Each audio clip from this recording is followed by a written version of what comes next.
Uncle, কি রে? আমাকে কাজে রাখবেন? আরে না না, আমাদের কোনো কর্মচারী লাগবে না। প্লিজ আঙ্কেল, আমাকে কাজে রাখেন না। আরে বললাম না লাগবে না, যা এখান থেকে। টাকা দেওয়া লাগবে না, আমাকে অল্প একটু খাবার দিয়েন তাহলেই হবে। আচ্ছা ঠিক আছে, তাহলে কিন্তু কোনো টাকা পয়সা দিতে পারবো না। ঠিক আছে। আচ্ছা যা ভিতরে যা, কাজ শুরু করে দে।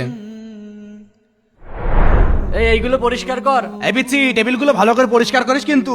জি মহাজন। দেখে তো মনে হচ্ছে কাজ করার অভিজ্ঞতা আছে।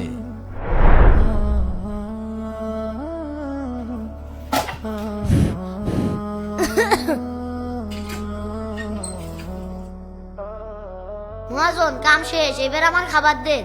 তো বাইরে আসলি কে? ভিতরে যাই বয়, খাবার খাইয়ে নে। না, আমার খাবারগুলো একটু প্যাকেট করে দেন। আচ্ছা ঠিক আছে দাঁড়া, এইটুক খাবার আবার প্যাকেটে নিয়ে যাবে। এই নে প্যাকেট, এইটুক খাবার বাড়ি নিয়ে যা, কি করবি? মহাজন, এগুলো আমার মায়ের ইফতারি। আমার এই দুনিয়াতে মা ছাড়া কেউ নেই। আমি দোকানে দোকানে কাজ করে মায়ের জন্য খাবার আনি। আমি আমার মাকে কথা দিয়েছি, পুরো রমজান জুড়ে আমি তার জন্য ইফতারির ব্যবস্থা করব। কি বলছো কি তুমি? আচ্ছা দাঁড়াও, এই নাও, তুমি এই ফলগুলো নিয়ে যাও। আর আজ থেকে প্রত্যেকদিন তুমি আমার এখানে এসে ইফতারি নিয়ে যাবে, এর জন্য তোমাকে 1 টাকাও দেওয়া লাগবে না। ধন্যবাদ মহাজন। রমজান মাস হলো রহমতের মাস, আমাদের উচিত এই মাসে বেশি বেশি দান করা। ভিডিওটি ভালো লাগলে অবশ্যই লাইক করবেন।